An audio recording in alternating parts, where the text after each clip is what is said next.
Good evening class tenth circles के doubts ले रहा हूँ आप लोगों के। तो सबसे पहले एक्सरसाइज 17A का क्वेश्चन नंबर 57, ये क्वेश्चन नंबर 57 ले रहा हूँ, ज़रा ध्यान देना सब बच्चे। और ये क्वेश्चन थोड़े टिपिकल हैं, तो मुझे लगता है कि इस तरीके के वीडियो लेक्चर्स बनाना will be very very helpful to all of you. तो आई थिंक ज़रा ध्यान दीजिएगा फिगर क्वेश्चन पर।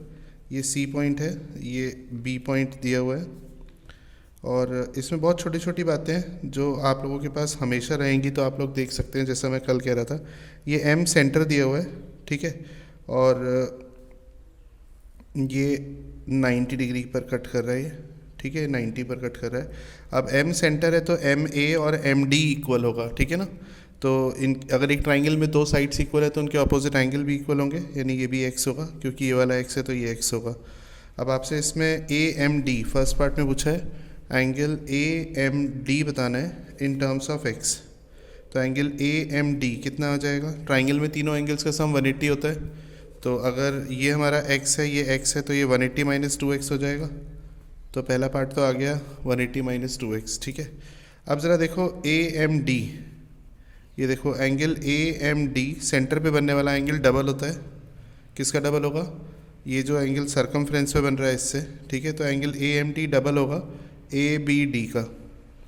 तो AMD की जगह रख देता हूँ 180 माइनस 2x, ठीक है ना, 180 माइनस 2x, और ये डबल हो गया किसका? ABD का, ध्यान देना।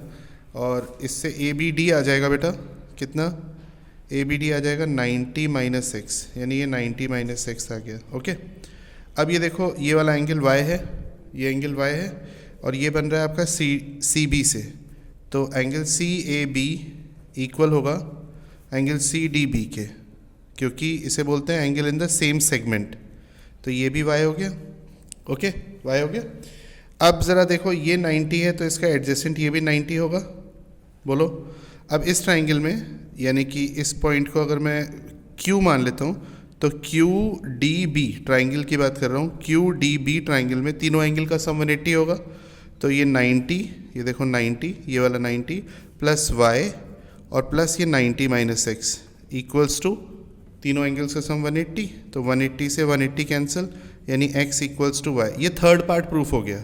अब सेकेंड पार्ट में क्या मांगा था? सेकेंड पार्ट में मांगा है आपसे, ये थर्ड पार्ट हो गया। सेकेंड पार्ट में आपसे मांगा है बेटा एंगल ABD को y के टर्म्स में एक्सप्रेस करना है, y के टर्म्स में, इक्वल्स टू y नहीं, y के टर्म्स में एक्सप्रेस करना है। अब ज़रा देखो फिगर में, ABD हमारा आ रहा है 90 माइनस एक्स, आ रहा है ना 90 माइनस एक्स। तो हमने निकाला था ABD आ रहा है कितना?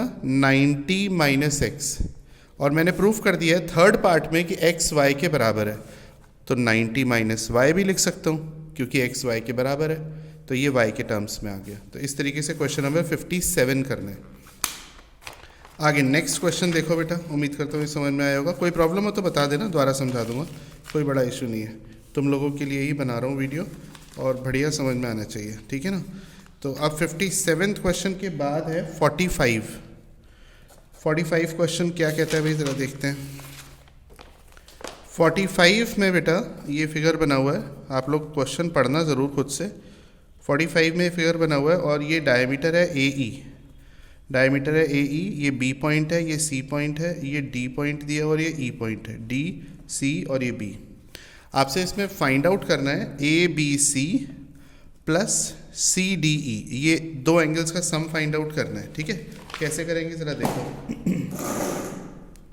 अच्छा, इसमें ये दिया हुआ है कि AE डायमीटर है, तो अगर AE डायमीटर है तो ये एंगल 90 बनेगा, क्योंकि डायमीटर से एंगल 90 बनता है। इसको बोलते हैं angle in a semi circle.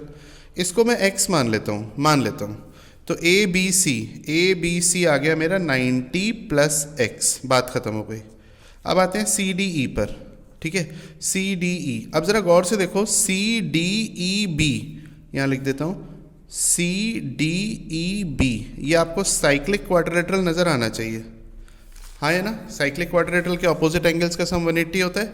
तो ये देखो BCDE साइक्लिक क्वाड्रिलेटरल है, ये सर्कमफ्रेंस पर है, ये सर्कमफ्रेंस पर है, ये सर्कमफ्रेंस पर है, ये सर्कमफ्रेंस पर है, और साइक्लिक क्वाड्रिलेटरल में ऑपोजिट एंगल्स का सम 180 होता है। तो अगर B एंगल x है तो D एंगल कितना हो जाएगा? ये होना चाहिए 180 माइनस एक्स। बोलो, ये आ गया अपना 180 माइनस एक्स। ठीक है, तो सी डी ई ढंग से देख लेना, सी डी ई कितना आ गया 180 माइनस एक्स, ब्रैकेट लगा लो ताकि पता चल जाए कि भाई ये इसका है और ये एंगल ये है। तो एक्स से एक्स कट गया, कितना आ गया 270। अगर फिर भी ना समझ में आया हो तो जूम करके अलग से देख लो, जैसे मैं हमेशा कहता हूँ। ये देखो बी सी डी ई, ये सर्कल में बना दो इस तरीके से। ठीक है बेटा, अब ये आपका x है तो ये वाला 180 माइनस एक्स होगा। बताना ज़रूर समझ में आया कि नहीं आया, वैसे आ गया होगा, बहुत सिंपल तरीके से समझाया। 45 के बाद आ जाओ 43। तो 43 पहले मैं फिगर बना लूँ 43 का, आप लोग भी फिगर बना लेना, क्वेश्चन रीड कर लेना, ज़्यादा अच्छा समझ में आएगा। खुद से जब तक क्वेश्चन पढ़ोगे नहीं तब तक तो बनेगी नहीं बात। ये देखो बेटा ए बी और ये दिया हुआ है तुम्हें डी, यहाँ पर बना हुआ है सी, यहाँ बना हुआ है ए सी पर सेंटर लाई कर रहा है जैसा देख रहा हूँ मैं, और ओ बी ये एक्स है, ये बी। ये वही डाउट है जो तुम लोगों ने कल भेजे हैं, ठीक है ना, और बड़े अच्छे डाउट भेजे हैं, टफ क्वेश्चंस हैं, और ध्यान से करो इन्हें, रिपीट करते रहो, बार बार देखो वीडियो को, बार बार देखो वीडियो को, ताकि कोई चीज़ कोई पॉइंट रह ना जाए। ठीक है, 90 है। तो तुम्हें P बताना है x के टर्म्स में, Q बताना है और R बताना है, तीनों x के टर्म्स में बताना है। तो सबसे पहले तो ए ओ बी डबल होगा ए सी बी के, यानी ये x है और ये q है दिया हुआ है, तो q आ गया भाई एक ही झटके में x/2, बात खत्म। ठीक है, x के टर्म्स में इसे कहते हैं। आगे अब सुनो, ये वाला एंगल r है, इसका नाम है BDC, इसका नाम क्या है BDC। ठीक है, और BC से और कौन सा बन रहा है, BC से और कौन सा बन रहा है BAC, तो ये भी आपका R हो जाएगा। ठीक है, ये हो जाएगा BAC। इसे क्या बोलते हैं, angle in the same segment. बोलो ठीक है ना। अब सुनो, ये P है, इसका क्या नाम है DAC, क्या नाम है DAC, समझो नाम समझो, DAC। DC से बन रहा है, DC से और कौन सा बन रहा है DBC, कौन सा बन रहा है DBC। तो अगर ये वाला P है अपना, ये वाला अगर P है तो ये भी क्या होगा P होगा। इसे क्या बोलते हैं, angle in the same segment. तो ये सब आ गया। अब दोनों, अब ये देखो OA और OB इक्वल होगा क्योंकि रेडियस है, क्योंकि O सेंटर है। अगर ये इक्वल है तो इनके अपोजिट साइड्स इक्वल होंगी, अपोजिट साइड्स इक्वल है तो अपोजिट एंगल इक्वल होंगे। ये R है तो ये भी R होगा। बोलो ठीक है ना। अब इन तीनों एंगल्स का सम 180 होगा, यानी R plus x equals to 180, तो 2R equals to 180 minus x, तो R equals to 90 minus x/2, ये आ गया R। ठीक है भाई, तो R आ गया x के टर्म्स में। अब मुझे Q आ गया, R आ गया, अब मुझे P निकालना है x के टर्म्स में। कैसे निकलेगा, वैसे कुछ ना कुछ करके निकल ही आएगा। देखो अगर ये 90 है, गौर करना, अगर ये वाला एंगल 90 है तो ये भी 90 होगा, है ना, एडजेसेंट एंगल्स का सम, स्ट्रेट लाइन है तो 180 होगा। तो अब इस पॉइंट को अगर मैं Q मान लूँ, इस पॉइंट को अगर मैं Q मान लूँ, Q, तो QCB ट्राइंगल में, ट्राइंगल QCB में इन तीनों एंगल्स का सम 180, यानी P plus Q plus 90 is equals to 180। ठीक है ना। अच्छा एक और चीज़, जब आप इस YouTube वीडियो को देखो ना तो इसके पिक्सल्स बढ़ा लेना। कैसे बढ़ाओगे, राइट हैंड साइड पे 3 डॉट्स आते हैं आप ऊपर की तरफ, उन्हें जब प्रेस करोगे तो वो ऑटो 360 पिक्सल 720 पिक्सल मांगेगा, सबको पता होगा लेकिन फिर भी बता रहा हूँ, तो बहुत क्लियर वीडियो आ जाएगा। और अगर ना पता हो तो फ़ोन कर लेना, वीडियो ब्लर बिल्कुल नहीं आ रहा, बहुत क्लियर वीडियो आ रहा है, बहुत ज़्यादा। अब देखो बेटा Q की वैल्यू x/2 है, इसे यहाँ सब्सटीट्यूट कर दो, तो P प्लस Q की जगह x/2 इज इक्वल्स टू 90, तो P आ गया 90 माइनस x/2, ये आ गया P, ये आ गया Q और ये आ गया R। ठीक है ना, ये हो गया 43। चलो अब नेक्स्ट क्या डाउट पूछा है भाई। अब ये तो नहीं पूछूंगा किसने पूछा है, सारे डाउट्स एहा के ही लग रहे हैं मुझे। 57, 45, 43, इसके बाद 40 क्वेश्चन देखो ज़रा। 40 में क्या लिखता है, 40 भी अच्छा क्वेश्चन है, एहा सभी के लिए अच्छे क्वेश्चन पूछती है भाई। तो 40 में ये ट्राइंगल बना हुआ है, और दोबारा से बोल रहा हूँ, इसका वीडियो बहुत क्लियर आ रहा है। अगर बाय चांस यूट्यूब पर देखने पर ब्लर हो रहा हो तो आप अपने मोबाइल से उसे क्लियर कर सकते हो, ठीक है ना। अगर ना आता हो तो पूछ लेना, मुझसे पूछ लेना, फ़ोन कर लेना। ये दिया हुआ है आपको आर, तो इसमें बी क्यू एंगल बाइसेक्टर है, ध्यान रखना। तो अगर मैं इसको बी मान लूँ, क्योंकि पॉइंट बी है, तो ये भी बी होगा, ठीक है ना, ध्यान रखना। और अगर मैं इसको सी मान लूँ तो ये भी सी होगा। अगर मैं इसको ए मान लूँ तो ये भी ए होगा, क्योंकि ये तीनों एंगल बाइसेक्टर है। कौन कौन? बी क्यू एंगल बाइसेक्टर है, सी आर एंगल बाइसेक्टर है, और ए पी भी एंगल बाइसेक्टर है, ठीक है, ध्यान रखना, दिया हुआ है। अच्छा, अब ज़रा देखो, ये जो एंगल है जिसको मैं सर्कल कर रहा हूँ, ए बी क्यू नाम है इसका। क्या नाम है? A B Q. A Q arc से बना है, A B Q. A Q से और कौन सा बना है? ए क्यू से बना है ये वाला एंगल, ये वाला। तो ये भी आपका बी होगा, angle in the same segment, A P Q. तो ये भी आपका बी हो गया। अब फर्स्ट पार्ट में क्या प्रूफ करना है? फर्स्ट पार्ट में प्रूफ करना है angle A B C double है ए पी क्यू का। हो गया एक झटके में, सवाल शुरू होते ही खत्म। ए बी सी कितना है? ए बी सी आपका 2b है, और ए पी क्यू कितना है? ये रहा बी। हो गया प्रूफ, दैट्स इट, सिंपल, ठीक है ना। इसे बोलते हैं angle in the same segment. अब सेकेंड पार्ट में है, सेकेंड पार्ट में ए सी बी को डबल प्रूफ करना है। किसके प्रूफ करना है डबल? ए पी आर के। कैसे होगा ज़रा समझो। ए सी बी ये पूरा 2c का है ना भाई। चलो अब ज़रा देखो, ए पी आर कहाँ है? A P R, A P are ये रहा। तो ध्यान देना, ए पी आर जो एंगल है वो ए आर से बना है। तो ए आर से और कौन सा बना है? एक तो बना है ए पी आर, और एक बना है ए सी आर। इसे क्या बोलते हैं? Angle in the same segment. तो ए सी आर सी है, तो ये भी सी होगा, यानी ये सी। हो गया प्रूफ। अब ज़रा देखो, ए C B, A C B पूरा कितना है? ए सी बी है 2c, 2 into A P R, A P R कितना है? सी। इसे लिखना angle in the same segment. क्या लिखोगे? Angle in the same segment. अब ज़रा आ जाओ थर्ड पार्ट पर। थर्ड पार्ट है Q P R. Q P R equals to 90 minus B A C upon 2। ये प्रूफ करना है। आओ ज़रा देखते हैं भाई, क्यू पी आर कहाँ है? Q P R, Q P are अपने पास है बी प्लस सी। तो एंगल क्यू पी आर आ गया बी प्लस सी, बी प्लस सी। तो इसको हमें प्रूफ करना है 90 minus B A C upon 2 है। कैसे करेंगे ज़रा समझो। इसको अगर हम आर एच एस ले लेते हैं, आर एच एस ले लेते हैं, ठीक है। आर एच एस है 90 minus B A C upon 2। 90 minus, ज़रा देख के बताओ बी ए सी कितना है? बी ए सी पूरा 2a है, बी ए सी पूरा 2a है। इस बी ए सी की जगह मैं ये लिख सकता हूँ 180 minus angle B plus angle C, क्योंकि ट्राइंगल में तीनों एंगल का सम 180 होता है। मतलब मैं ये कह रहा हूँ angle A plus angle B plus angle C equals to 180 होगा। एंगल ए की जगह मैं ये बोल रहा हूँ 180 माइनस बी प्लस सी लिख सकता हूँ ना। और बी ए सी का मतलब क्या है? बी ए सी का मतलब एंगल ए ही तो है, एंगल ए, ओके। तो बी ए सी की जगह मैं लिख लेता हूँ 180 minus angle B plus angle C bracket तरीके से लगा के अपॉन 2।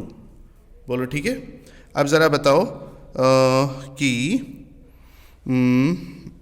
इसका एलसीएम ले लो 2, ठीक है। तो 180, 2 into 90 180 minus 180 minus minus plus b plus c. 180 से 180 कट गया। एंगल बी कितना है बच्चों? एंगल बी, एंगल बी का मतलब हुआ ये पूरा एंगल बी। एंगल बी का मतलब ये पूरा कितना है? 2b, बी मत बोलना, 2b स्मॉल b। और एंगल सी, एंगल सी का मतलब ये पूरा एंगल सी कितना है? 2c, 2c अपॉन 2, यानी कि 2b प्लस 2c अपॉन 2 यानी b प्लस सी। ये देखो, ये लेफ्ट हैंड साइड और ये राइट हैंड साइड, ठीक है। अच्छा एक और चीज़ समझ लो, दोबारा बता दूं। एंगल बी का मतलब है ये पूरा एंगल, याद रखना। तो ये इतना बी है, इतना बी है, तो ये पूरा 2b होगा, ध्यान रखना, ओके। और एंगल सी का मतलब है पूरा एंगल, तो ये सी है, ये सी है, तो एंगल सी पूरा 2c होगा। और एंगल ए है आपका ये पूरा एंगल, इसको बी ए सी भी बोल सकते हैं। एंगल ए को बी ए सी बोल सकते हैं, एंगल बी को क्या बोल सकते हैं? एंगल बी को ए बी सी बोल सकते हैं। इसी ट्राइंगल की बात कर रहा हूँ, ध्यान रखना, ए बी सी बोल सकते हैं। और एंगल सी को क्या बोल सकते हैं? ए सी बी बोल सकते हैं। याद रखना भैया, गलती ना हो, ओके। तो ये 40 हो गया, 57 हो गया, 57 हो गया, 45 हो गया, 43 हो गया, 40 हो गया। इसके बाद 39th, 39th क्वेश्चन में क्या लिखा हुआ है भाई, जरा देखो। 39th क्वेश्चन में है, पहले तो फिगर बना लिया जाए इसका। देखो बेटा,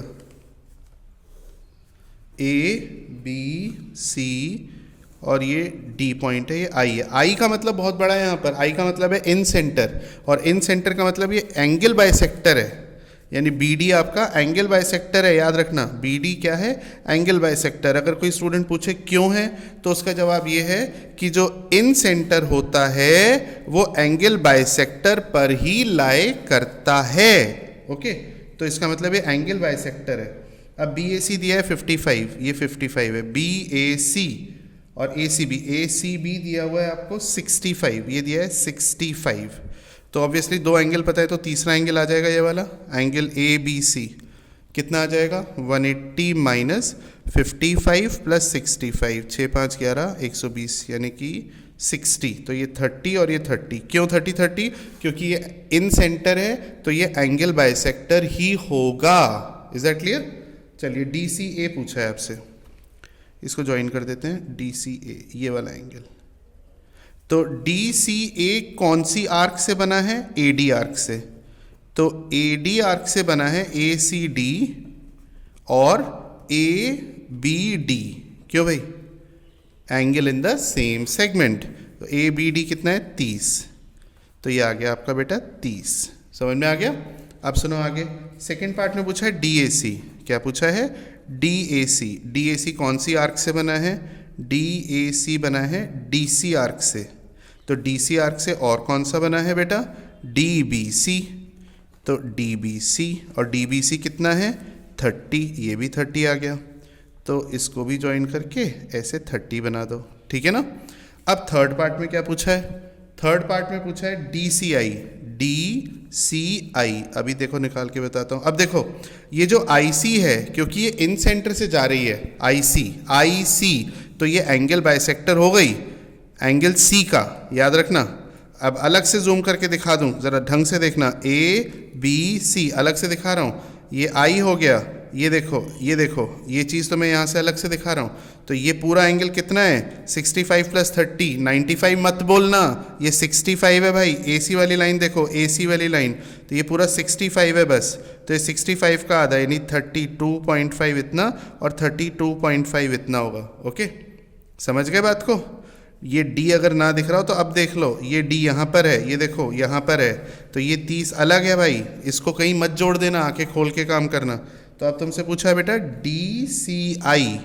DCI कितना होगा? DCI सबको दिख रहा है 30 और 32, यानी कि 30 और 32.5, यानी 62.5। क्लियर है? अब चौथा पार्ट क्या है? चौथा पार्ट है AIC। ये देखो AIC, ये कैसे निकलेगा? अब देखो, इसको यहाँ से देख लो। अब ये AI क्या हो गया? एंगल बाइसेक्टर हो गया। किसका? एंगल A का। तो ये 55 लेना है, 55 और 30, 85 मत कह देना भाई। ट्राइंगल ABC की ही बात चल रही है बस। किस ट्राइंगल की? ABC की। तो ये 55 का आधा, 2 2 ज़ा 4, 27.5 और ये 32.5। तो ये कितना होगा? 180 माइनस बाकी दो एंगल्स का सम, 27.5 और प्लस 32.5 डिग्री। जो भी आ जाए वो आंसर होगा। बाई चांस कोई मुझसे गलती हो गई हो तो बता देना, दोबारा कर दूंगा। ठीक है? तो ये हो गया 39th। अब आ जाओ 38th क्वेश्चन। 38th क्वेश्चन क्या कहता है भाई? 38th क्वेश्चन में लिखा हुआ है, हमेशा पहले फिगर बना लिया जाए। फिगर थोड़ा बड़ा बनाना। अच्छा, एक और चीज़ मैं तुम्हारे लिए करूँगा। कुछ स्टूडेंट्स को कल मैं पढ़ा रहा था, तो मैंने देखा कि पैरेललोग्राम की प्रॉपर्टी नहीं पता है। आप समझ रहे होंगे मैं किन बच्चों की बात कर रहा हूँ, नाम नहीं लूँगा, बुरा लग जाता है बच्चों को। तो कुछ बच्चों को पैरेललोग्राम के एंगल्स की प्रॉपर्टी नहीं पता, और बल्कि कुछ बच्चे तो ये बोलते हैं कि पैरेललोग्राम के अपोजिट साइड्स का सम 180 होता है। साइड्स का सम मतलब समझ रहे हो, जहाँ एंगल बोलना चाहिए वहाँ पर एंगल बोलना ही नहीं आता। तो मैं उसके लिए भी एक लेक्चर प्रिपेयर कर रहा हूँ, और कोशिश करूँगा कि कल तक तो मैं वो ज़रूर सेंड कर दूँ। तो ध्यान रखना, मैं ये चीज़ भी ध्यान है मेरे, तो मैं इसके लिए भी एक लेक्चर बनाऊंगा। DCB दिया हुआ है 120, ये 120 दिया है, ये लाइंस पैरेलल हैं। कई बच्चों को ये पैरेलल की प्रॉपर्टी नहीं पता होती। ये देखो, ये पैरेलल हैं, तो इन्हें को इंटीरियर एंगल कहते हैं। तो अगर ये 120 है तो ये 60 होगा, ये वाला एंगल, ये 60 होगा, ये 60। ठीक है, ODC ये 60 हो जाएगा, याद रखना भाई। अब जरा देखो DCBA साइक्लिक क्वाड्रिलेटरल है, साइक्लिक क्वाड्रिलेटरल के अपोजिट एंगल का सम 180 होता है, तो 120 है तो ये 60 हो जाएगा, बोलो 60 हो जाएगा। और सुनो, अब तुमसे पूछा DAB तो आ गया भाई, पहली बार में एक ही झटके में आ गया। DAB कितना, 60। आगे, क्योंकि इसका रीज़न भी लिख दें भाई, कई बच्चों को नहीं समझ में आएगा, क्योंकि DCBA साइक्लिक क्वाड्रिलेटरल है तो एंगल C और एंगल A का सम 180 होगा। एंगल C 120 है तो एंगल A आपका आ जाएगा 60 डिग्री। क्लियर है, चलो आगे बढ़ते हैं। अब ये देखो तुम्हारा DBA ये वाला एंगल पूछा है, DBA कैसे निकलेगा, तो ये OA और OD रेडियस है, तो एक ट्राइंगल OAD में दो साइड्स बराबर है तो इनके ऑपोजिट एंगल बराबर होंगे, तो इसके सामने 60 तो ये भी 60 हो जाएगा। अब दो 60 है तो तीसरा भी 60 हो जाएगा, दो 60 है तो तीसरा भी 60 होगा, ये पूरा 120 हो जाएगा, बोलो। अब ये देखो ट्राइंगल OBD में OD और OB बराबर है, दो साइड्स बराबर है तो अपोजिट एंगल बराबर होंगे, यानी ये 120 है तो 180 में से 120 गया तो बचा 60 हमारा हो गया ये वाला एंगल प्लस ये वाला एंगल, तो और ये दोनों बराबर हैं तो 30 के हो जाएंगे। नहीं यही बात समझ में, दोबारा बता देता हूँ। ट्राइंगल OBD में तीनों एंगल का सम DOB plus ODB plus OBD, यही तो चीज़ें जिसके लिए वीडियो बन रही है, नहीं तो अब तो ये बोल के मैं आगे निकल गया होता। तो DOB कितना दिख रहा है आपको यहाँ पर, 120 दिख रहा है, और ODB अगर x मान लूँ तो OBD ये भी x होगा, इसकी बात कर रहा हूँ, ये x मान लिया है तो ये भी x है, समझ रहे हो ना बात को, बराबर 180। अब ये बराबर क्यों है एक बार फिर सुन लो, ये बराबर इसलिए है क्योंकि OB और OD अलग से जूम करके देख लो यार, ये देखो ODB, अब तो ठीक है भाई, यहाँ देखो इसको कंपेयर कर लो, तो ये x मान है, ये x मान है, ODB ये पूरा 60 है, कहीं ऐसा ना, और ये देखो अलग से इसको भी देख लो भैया, OD ये C ये वाला 60 है, पर मैं ODB की बात कर रहा हूँ, ये ODB की बात कर रहा हूँ, B यहाँ से ऐसे निकल रहा है, ये थोड़ा सा एंगल x है और ये थोड़ा सा एंगल x है भाई, क्लियर है, इससे ज़्यादा और क्या बोलूँ।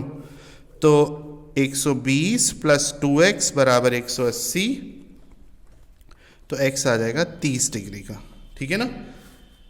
इसके बाद DBC पूछा है, DBC तो आ ही जाएगा, कैसे आएगा DBC ये वाला एंगल DBC, तो देखो इसमें DCBO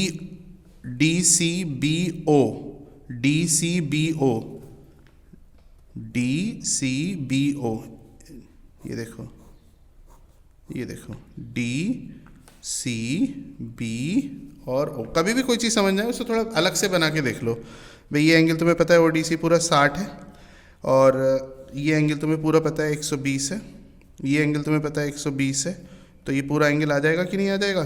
क्वाड्रिलेटरल, साइक्लिक वाइक्लिक नहीं है, नॉर्मल क्वाड्रिलेटरल है, चारों एंगल का सम 360 होगा, इन तीनों को प्लस करके 360 में से माइनस कर देना तो ये आ जाएगा। और आपसे पूछा है DBC ये वाला पूछा है, तो ये वाला आपके पास आ चुका है 30, माइनस कर देना पूरे में से 30, समझ गए बात को, ओके। अब ADC तो है ये ऑलरेडी, ADC 60 और 60 120, समझ गए। अब आपको प्रूफ करना है, इसमें एक और पार्ट है, AOD इक्विलेटरल ट्राइंगल है, तो 60 ऑलरेडी इक्विलेटरल ट्राइंगल है, हर चीज़ हो गई प्रूफ, ठीक है। चलो आगे बढ़ते हैं। इस क्वेश्चन में कोई डाउट हो दोबारा पूछ लेना। ये नॉर्मल क्वाड्रिलेटरल के तरीके से किया है भाई, दोबारा देख लो, मेरे को लग रहा है समझ में नहीं आया होगा। नॉर्मल क्वाड्रिलेटरल लिया है इसको, नॉर्मल क्वाड्रिलेटरल, ये 120, ये देखो 120, ये रहा, ये देखो 120, और ये देखो ये पूरा 60, ODC 60 है, देख रहे हो ना, और ये पूरा 120 240 और 60 300, तो 360 में से माइनस कर दोगे तो आएगा 60, यानी ये पूरा आ जाएगा 60 डिग्री का, ये 30 है तो ये भी 30 आएगा, लो पूरा निकाल ही दिया मैंने, ठीक है। 38 हो गया। अब 38 के बाद आपने पूछा है 24 क्वेश्चन कहाँ है भाई, ये रहा। 24th क्वेश्चन में कहता है ए बी और सी डी पी पॉइंट पर इंटरसेक्ट कर रही हैं, ये ए बी और सी डी, ए बी और सी डी ये पी पॉइंट पर यहाँ पर इंटरसेक्ट कर रही हैं, करने दो भाई, ठीक है।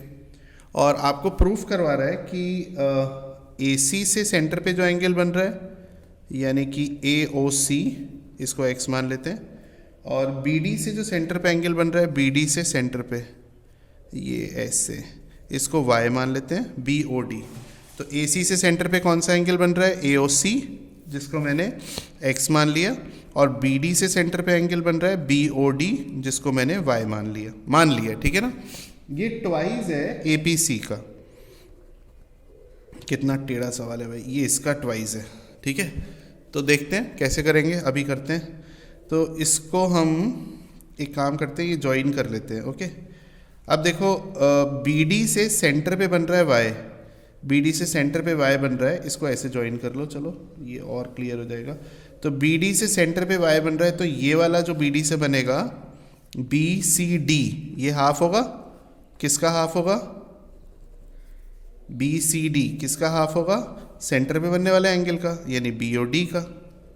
तो एंगल बी सी डी कितना आ गया, वाई अपॉन टू आ गया भाई।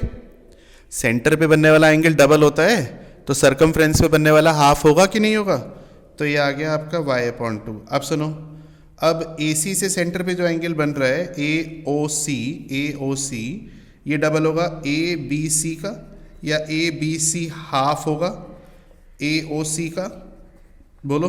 तो ये हो गया एक्स अपॉन टू। अब मैं क्या करूँगा, अब हमेशा की तरह मैं इस ज़रा से छोटे से ट्राइंगल को बड़ा बना के दिखाऊंगा, पी सी बी। तो इसमें ए और दिखा देता हूँ भाई, ये रहा ए, ये रहा ए। तो ए बी सी यानी ये वाला एंगल, ये कितना है, एक्स अपॉन टू, बोलो ठीक है। और तुम्हारा बी सी डी, डी ये रहा बी सी डी, ये देखो बी सी डी, ये कितना है, वाई अपॉन टू, ठीक है ना। और ये दोनों कहाँ काट रहे हैं, ए बी और सी डी कहाँ काट रहे हैं, पी पर। तो इसका मतलब पी पॉइंट मुझे ये लेना चाहिए कायदे से, है ना भाई। तो ये एक्स अपॉन टू है, ये वाई अपॉन टू है, तो ये एंगल कैसे निकालोगे, ट्राइंगल में तीनों एंगल का सम 180 होता है, तो एंगल पी कैसे निकलेगा, 180 में से इन दोनों का सम माइनस हो जाएगा, x upon two plus y upon two, बोलो ठीक है ना, ओके। अब आपको क्या निकालना है, ए पी सी, ये देखो आपको निकालना है ए पी सी, ये वाला एंगल, ये कैसे निकालोगे, 180 में से अगर ये माइनस कर देंगे तो ये आ जाएगा भाई, क्योंकि पूरा 180 होगा। तो एंगल ए पी सी कैसे निकलेगा, 180 माइनस ये वाला angle, 180 minus x upon two minus y upon two, तो आ गया x upon two plus y upon two, यानी x plus y upon two. X की जगह क्या लिख सकते हो बेटा, ए ओ सी लिख सकते हो, और वाई की जगह क्या लिख सकते हो, बी ओ डी का हाफ। यही आपको प्रूफ करना है, मतलब ये इसका डबल है तो ये इसका हाफ हो जाएगा इधर जाके, समझ गए बात को, ओके। चलो आगे बढ़ते हैं। कोई डाउट हो किसी क्वेश्चन में तो दोबारा पूछ लेना कि सर ये मुझे क्लियर नहीं हुआ या ये पॉइंट क्लियर नहीं हुआ, मैं दोबारा एक्सप्लेन कर दूंगा। नेक्स्ट क्वेश्चन क्या है, 24 के बाद 21। मैंने कहा था ना कल मैं वीडियो लेक्चर्स को और थोड़ा लंबा बनाने की कोशिश करूँगा, तो आज वीडियो लेक्चर और थोड़ा बड़ा बनाया। 21 में क्या है, मुझे फीडबैक ज़रूर देना भाई। और कल कुछ ही बच्चों ने फीडबैक दिया, तो जिन्होंने नहीं दिया प्लीज़ आई रिक्वेस्ट सिंसियरली कि मुझे बताइएगा समझ में आया कि नहीं आया। 21 का फिगर बनते ही गलत हो गया बातों बातों में, ये ऐसे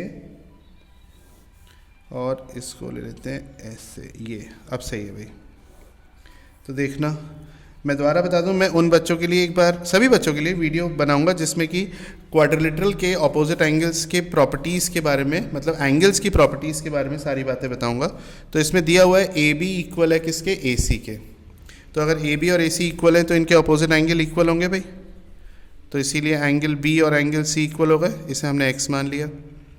अब आपको दिख रहा है कि B C E D cyclic है, बी सी ई डी क्या है, साइक्लिक है। साइक्लिक है तो इसके ऑपोजिट एंगल का सम 180 होगा, यानी एंगल सी और एंगल डी का सम 180 होगा। तो एंगल डी कितना आ जाएगा, 180 माइनस एक्स। इसी तरीके से बी और ई का सम भी 180 होगा, तो ये भी 180 माइनस एक्स। अब आपको प्रूफ करना है डी ई सी बी कि ये आइसोसेलेस ट्रेपीजियम है। आइसोसेलेस ट्रेपीजियम वो होता है जिसके आइसोसेलेस ट्रेपीजियम ये होता है, देखो ये तो इसके पैरेलल होगी और जो नॉन पैरेलल साइड्स है वो इक्वल होनी चाहिए, नॉन पैरेलल साइड्स इक्वल होनी चाहिए। तो कैसे होगा? अब मुझे non parallel sides equal proof करनी है, यानी कि मुझे प्रूफ करना है कि डी बी इक्वल होना चाहिए किसके? ई सी के। कैसे होगा समझो। अब देखो अगर ये 180 माइनस एक्स है तो ये एक्स हो जाएगा क्योंकि पूरा एंगल 180 होगा, और ये 180 माइनस एक्स है तो ये भी एक्स हो जाएगा। अब ट्राइंगल ए डी ई में दो एंगल इक्वल है तो इसके अपोजिट साइड्स इक्वल हो जाएंगी, ठीक है। अब क्योंकि हमें पता है कि ए बी बराबर है ए सी के और हमने प्रूफ कर दिया कि ए डी बराबर है ए ई के, माइनस कर दो तो A B minus A D equal होगा ए सी माइनस ए ई। तो ए बी में से ए डी गया तो क्या बचा? बी डी, और ए सी में से ए ई गया तो क्या बचा बेटा? ई सी। बोलो ठीक है। तो ये प्रूफ हो गया कि आइसोसेलेस ट्रेपीजियम है। आइसोसेलेस ट्रेपीजियम में नॉन पैरेलल साइड्स बराबर होती हैं। क्लियर है? चलो एक और क्वेश्चन है 20। आज तो थक गए होगे भैया। 20 क्या है जरा देखो। फर्स्ट पार्ट कहता है कि अगर ये पैरेललोग्राम सर्कल के अंदर बना हो तो ये ऑटोमेटिकली रेक्टेंगल हो जाएगा। यानी कि आपको दिया हुआ है कि ए बी सी डी एक पैरेललोग्राम है और आपको प्रूफ करना है कि ए बी सी डी अगर सर्कल के अंदर बना है तो वो रेक्टेंगल होगा। ये आपको प्रूफ करना है। अब अगर ये पैरेललोग्राम है तो इसके अपोजिट एंगल इक्वल होंगे। पैरेललोग्राम के अपोजिट एंगल इक्वल होते हैं, नोट्स बना लीजिए प्लीज़। और अगर ये साइक्लिक क्वाड्रिलेटरल है तो एंगल ए और एंगल सी का सम 180 भी होगा। तो x plus x equals to 180, यानी कि 2x इक्वल्स टू 180, तो x इक्वल्स टू 90। बोलो ठीक है भाई। अब अगर ये पैरेललोग्राम है तो इसके एडजेसेंट एंगल्स का सम 180 होगा, यानी पैरेललोग्राम की वजह से, ये साइक्लिक क्वाड्रिलेटरल की वजह से, पैरेललोग्राम की वजह से इसके एडजेसेंट एंगल्स का सम 180 होगा। तो अगर एंगल ए 90 है तो एंगल बी कितना आएगा? 90 आएगा। और पैरेललोग्राम की वजह से ऑपोजिट एंगल इक्वल होंगे। कभी पैरेललोग्राम कभी साइक्लिक क्वाड्रिलेटरल, कभी पैरेललोग्राम कभी साइक्लिक क्वाड्रिलेटरल। एक बार ढंग से बता देता हूँ। पैरेललोग्राम की वजह से एंगल ए और एंगल सी इक्वल होगा। साइक्लिक होने की वजह से एंगल ए और एंगल सी का सम 180 होगा। दोबारा देखो, पैरेललोग्राम होने की वजह से एडजेसेंट एंगल्स का सम 180 होगा।